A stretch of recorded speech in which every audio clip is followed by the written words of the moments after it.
Hello, welcome to Apollo City Comics here on David and Frank and Beans. Today we have a review of Umbrella Academy Season 1. If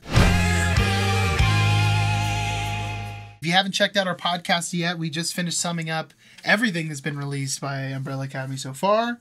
Over on the Apollo City Comics. Up to issue 5 of Hotel Oblivion. It's not necessarily great. It doesn't hit that like, whoa, this is must-see. I think the last few episodes get really close to that. Yes. When you finish the season, you're like, whoa.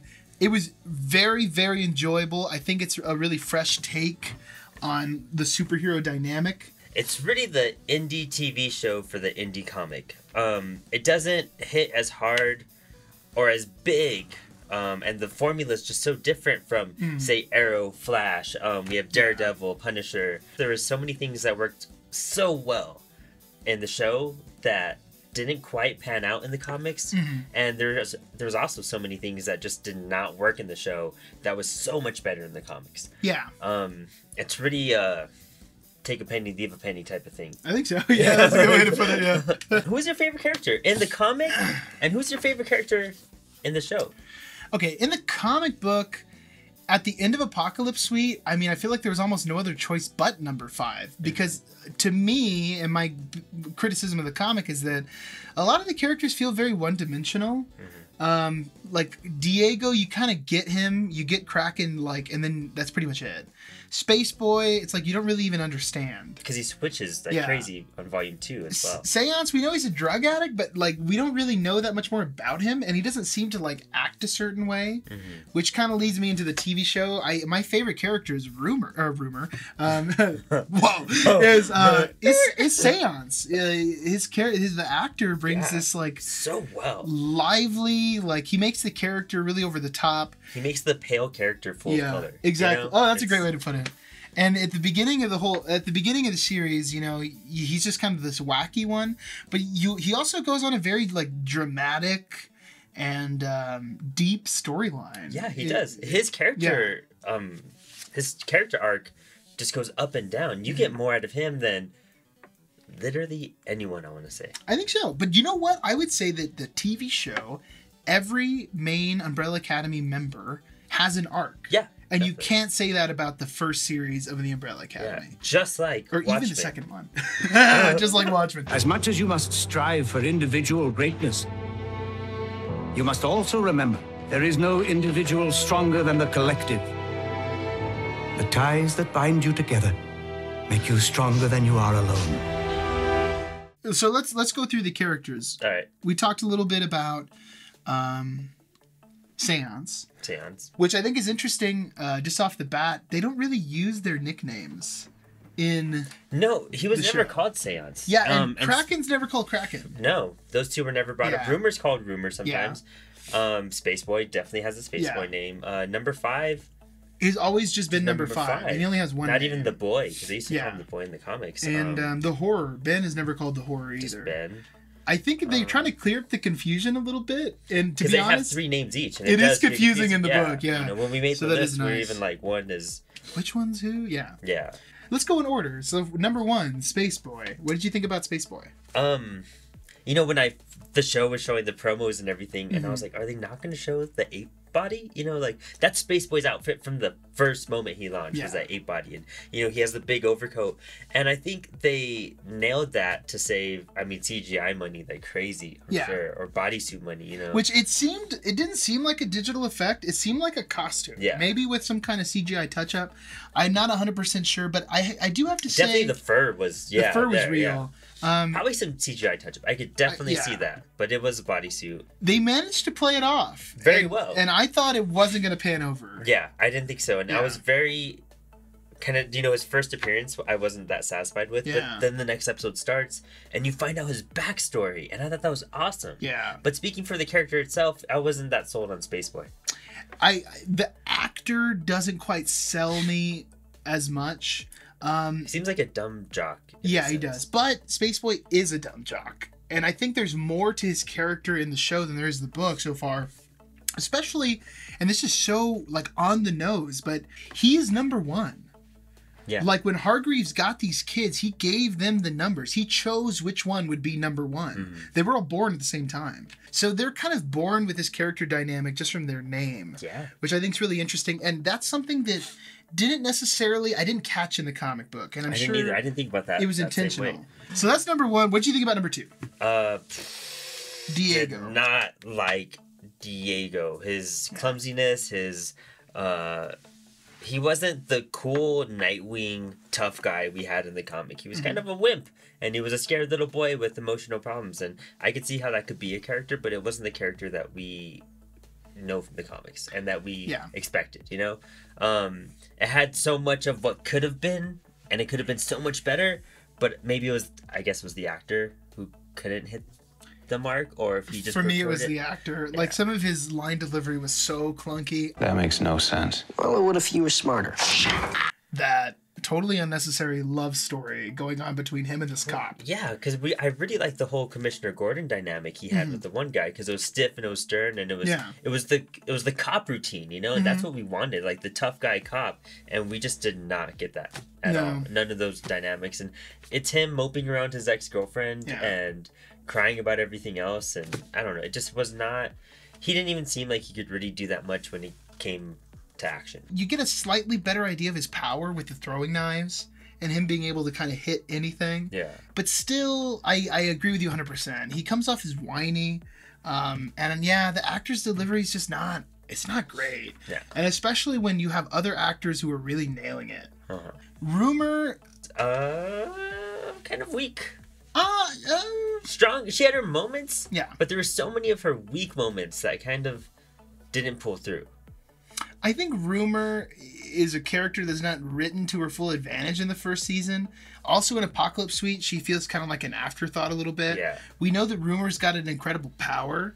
What I like about the TV show version is that she has a daughter and like an ex-husband in this storyline. Oh, she has in the comic. Oh, does she have one in the well, she has one, but it's not it's like not fleshed out. It's not fleshed out. Yeah. So we find out that Rumor, using her power, where literally all she has to do is say something and it'll become true, that she was using her power to like manipulate her daughter in ways that it was like she was just trying to make her life easier. In a quick scene where it's literally just a close-up of her face and all these voices of what the lies in her past have said, we find out that her fame and fortune is because she's been using this power. Yeah. So she's made herself a celebrity by just suggesting it to people. And even her husband being in love, which is actually this comic storyline too. Yes, exactly. Which I think is just really good stuff. I like that part.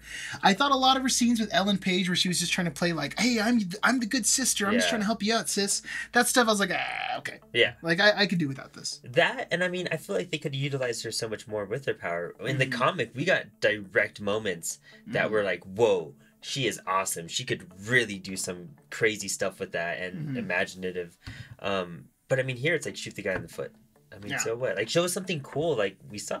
See, moments like that are what was missing in the show that was in the comics. Really cool, fun stuff that just did not make the screen. All the cool little gadgets, all of Hargreaves' like first 2 pages that I like cherish. That's like what zoned me into the book, were the first 2 pages of just that.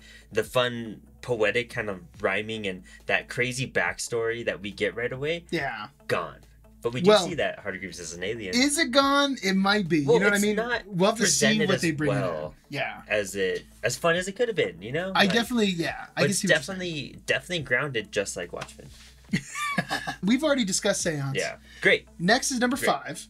5, Closest I think, to the comic. Closest to the comic, and this dude is probably one of the standout actors of the show. He was, every scene with him was awesome. Yeah. Didn't matter what. His attitude is perfect. He had those facial expressions that just nailed his part, you know? Like, he really just spoke with his presence. And for me, that was what I was most worried about going into it. I was like, oh, great, we're going to have this child actor trying to play this really crazy role. But, man, this kid nails it. He's tough. Like, I'd be scared of him, you know what I mean? He's tough, yeah. And he sold it every moment. Like, the love story, the insanity, the killing, the everything. I really saw it happening. I thought it was interesting that they really fleshed out the whole Dolores thing. Yeah. And him Yeah. like letting go of Dolores and the mannequin Yeah, and like I thought that was returning great, it. and it was hilarious Yeah, too. it was funny. Yeah. It's like a really tongue in She cheek. really likes sequins. Yeah. Yeah. Can you dress that mannequin over there? Which was a hilarious scene because Michelle and I were both like, that lady would throw that mannequin away. Yeah, Like- exactly. Yeah. I knew that. Number 6. 6, which is Ben. Ben, horror. We Yeah. get to see him. Yes! You were talking about like how Ben doesn't get any time Yeah. in our review of Apocalypse Suite and the other Because Umbrella we Academy. he has the coolest power. He has Yeah. tentacles shooting out of his Yeah. stomach. You know what I mean? Like, that's what we want to see. And his first moment as a kid, although we just see the shadows of the tentacles, but him walking out all bloody and he's kind of traumatized, I thought that was cool. It was I really thought cool. was really great. Yeah.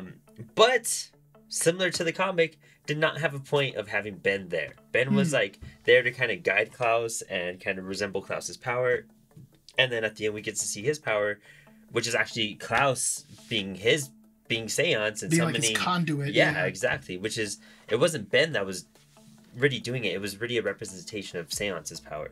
I could see that. And it's cool that we finally Yeah. got to see Ben and his tentacle stuff, like all spiritual. But I mean, we didn't really have a point to Ben. He mostly serves as Seance's conscience. Yeah, And like the little angel on his shoulder trying to steer him in the right direction, which exactly. I'm okay with. I'm just happy that we get some Ben. And it seems like, how did they not do that in the comic book? How Yeah. did they not have Ghost Ben talking with Seance? Yeah, It just why makes is that going sense. on right now? Yeah. But, I mean, Seance's power was also different here. Because we forgot to mention that he had to be sober in the TV show to use his power. And in the Yes. comic, he just had to be barefoot. Yeah, he had to be barefoot, which I think was more of like being grounded to nature kind of thing. Has that hippie vibe to him in that same sense. Like, But then in the comic book, his drug addict thing is just like, oh, he's just a druggie. You know what I mean? exactly. He's Whereas just in known as a druggie. in the TV show, Hargreaves essentially tortures him as a kid. Yeah, and he Putting falls him into in drugs. this mausoleum, like surrounded by all these dead spirits who are angry. Mm-hmm. And he uses these drugs because it's what suppresses all of these visions. It makes more sense to me. It makes the character stronger, I think. Definitely, yeah. Um, But it was cool we got to see him. Rather have him than not. Exactly. I'd rather them acknowledge it than skip over Exactly. it like the comic. and that final scene in the last episode when the tentacles Total come good, out, awesome payoff. he like rips Great this guy payoff. in half. Yeah, Oh my and gosh. that was great. what we needed from that. Yeah. You know, to really honestly, well, we'll get into it right now. Yeah. Number 7, Vanya. Vanya. Wow. What a What a roller coaster of emotions that I all over felt the for place. her. Yeah, right? You know? When we first started watching it, we were kind of texting each other, and you were telling me like, "Oh, Ellen Page is so flat," and I was like, "Yeah, she really is." But then you kind of think about it, and it's like, well, she's been taking all these like suppressing drugs to keep her emotions down. Yeah. And I think Ellen Page was intentionally playing that way. Exactly. And once you figure out Yeah. why and how kind of crazy she was as a child in general, with her mood swings and how she would just, kill everybody practically. Yeah. They had to lock her up because she just wouldn't behave. And it makes sense. Like, if we went back and rewatched it, I think I would even appreciate her acting even more. Yeah. Knowing that, like, man, you're stooped. Like, you're just Yeah. there. Like, that's your And only presence. She becomes unhinged, and you can see that transformation in Ellen Page. Yeah. Which is really exciting. I think she does a good job of the role. At first, I was unsure. I was like, I don't know. But then when I started to get into the story, I was like, okay. And her backstory she's doing really well. so much better than in the comics. Yeah. So much. Knowing that she's the strongest one, that Yeah. she kind of was the favorite, that she had these amazing abilities, but she just couldn't control them enough for them to use her. Yeah. And that's why she's locked away, and rumor making her ordinary. Wow. Yeah. Like, So that was... so Hargreaves finds out that she has skills, but knows that her powers are so strong that they're going to be dangerous. So he makes this like capsule underneath the ground where it's soundproof and like locks her in there as a little girl. With the spikes? With the she spikes can't and do anything? well, I think the spikes are like the stuff we have in the podcast set. I think they're sound canceling spikes. It's to lower the decibel that in the makes room. sense, yeah. So it's a completely dead room with no sound, no resonance. Yeah. Which goes into her power. 7, Vanya really doesn't have a lot of backstory in the comic book. No. We kind of just find out that she becomes the white violin. We know that she's a violinist, essentially. In this story, we see her as a little girl. We see that she's got power that she doesn't understand, can't control. she's like killing all these nannies. Yeah. And I thought it was so Until hilarious. Mother appears. Because it makes so much sense. Hargreaves had to make a robot mother. Yeah. So that she couldn't kill her. Yeah. And that's the reason why there's a robot mother. Yeah. And it's one of those things in the comic book that they just throw in and never explain. It's just an idea, Yeah. and they never completed it. You know and what I mean? and we think in the comic that Hargreaves is just some kind of like emotionally detached monster. Mm-hmm. But in the show, by the end of it, you like really find out that he's doing what he's doing the best he can. And he's just trying to like make opportunities for them. And in a weird way, Seven is like his favorite. Yeah. He leaves this violin out knowing that she's going to be interested. Mm-hmm. And we see Hargreaves had like a wife or something. Yeah. Who died, who was in love with the instrument as well. So he kind of passes on this last memento he has of his wife to her. Vanya so that she can have something that she will feel special about. It's really like a beautiful little story, it's man. great. It's Yeah. so great. And once you discover towards the end, of course, Mm-hmm. all of that, you kind of feel for the character and you understand why she's so angry, and you understand all just the pieces fall together, which is something the book lacks I think so. dramatically. And we talked about You it in our review. You know, it just feels like you answer a question and then like 15 more questions are Yeah. asked. Whereas in this, I finished season 1 and all I was left with was what's going to happen next. Yeah. That's my question. Exactly. And That's that's should all be I the want to know. question. And that should Yeah. be the question. I have adopted 6 children, gifted with abilities far beyond the ordinary. I give you the Umbrella Academy. In the comic book, we have this, and I don't remember if he had a name. We had this like skull face leader of the Orchestra Verdampton. I think that's basically Leonard. Is basically Leonard, but in the comic, it's like this weird supernatural Yeah. character with this supernatural orchestra. He was just like generic bad guy Mm-hmm. who wanted to cause the end of the world. Yeah. He was a conductor. In the show, we have Leonard, who poses as like, at first, just this Who- caring boyfriend. I'd say he's the best new character. Yeah, great, Definitely. great written character, and Sucks you in, takes you on a ride as well. yeah. So And I was telling Brandon right before we started like filming this thing, recording it, there's this scene where at the very beginning of the show, Leonard is introduced to Vanya as a private student. And he goes over to her house. And like immediately in their first interaction, he's like flirting with her and like hitting on her in her own apartment, like asking her out on a date. And it just seems really creepy. It seems like someone really coming in on a woman's personal territory. And what I like about that is at the time I was like, this is really weird. But I think it was intentional to make us uncomfortable of Leonard. And as the story goes on, Just we that see name. more and more about him. Leonard. Leonard's a gross name. As you get further and further, we really see that he was just like trying to manipulate her. And there's this cool backstory where he was born on the same day as the Yeah. Umbrella Academy his backstory kids. was crazy. It was really cool. And basically he tried to like go and participate with them, and Hargreaves was just like, there's nothing special about you. Yeah. And it sets him up on this thing where he wants to destroy the Umbrella Academy. Yeah. It's so cool. It's like great. It's a great It's great comic book motive. storyline. Yeah, definitely. It's definitely a great comic book Yeah. storyline. Definitely. I loved Hazel and Cha-Cha in the comics. Okay. And I love their dynamic in the comics. I love what their purpose was in the comics. Uh-huh. And it made sense. Here, it was cool that we got to see them, but they're such side characters, but they're given a main plot line. And it's just a distraction. It's just filler. It doesn't Yeah. have anything to... doesn't pay off in any way like the other characters' stories pay off. There's no purpose behind it. There's no meaning behind it other than show Hazel and Cha-Cha and put those masks up forward to sell some more merchandise. I think this is where we have our biggest disagreement about how we perceive these things, because in the comic book, I felt like they were filler characters. They were just like wacky characters that were there for like 3 issues and then they were dead. Yeah. And that was it. I think the thing they have in common, both are super Tarantino-esque. Yeah. And there's so many calls to Tarantino stuff. They really seem like a Jules and Vincent, pulled right out of Pulp Fiction in the show. I think the one thing that maybe you're overlooking, I'm not sure, in the final scene, and spoiler alert if you haven't clicked away already, they don't stop the end of the world. The end of the world comes. But right before the end, Hazel is pulled out.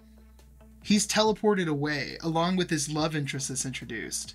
Oh, I thought they burned. No, they don't burn. Everyone else does, but they're like teleported, like how 5 teleports. So Hazel will continue to be a character somehow, and I think they're trying to make those 2 characters bigger characters. It's going to be interesting to see if they can successfully pull it off. I do think that Cha-Cha is kind of just there, and then it seems like she just dies. I'm not ready to write him off yet, but I can see where your hesitation's coming from. It could definitely be something that goes nowhere. Yeah, there's 2 things. All right, there's 2 ways that it's come to me about it. One is that it's overclutter, and there's too many characters that we're putting too much focus onto. We have a whole 7, 8 characters, almost 9, 10 just in the Umbrella Academy, counting Mother, Pogo, Hargreaves, and the 7. And then you have Hazel and Cha-Cha that are just side characters. But then again, this is coming from... I'm used to teams, like a bigger scale team, like the Justice League. You focus on the League, and that's kind of it. And Alfred. You focus on the League and, Batman's butler. And those are what you focus on. And those are the stories you tell. This is an indie show for an indie comic where I guess they are branching into the wider scope to really widen that universe a bit more. Yeah. To really maybe potential spin-offs or something. That's what will emerge from this. Could be. Who knows? But, I mean, it's... embellishing us in characters that you wouldn't expect. Just like in indie comics, you hear storylines that you wouldn't expect, like the Umbrella Academy.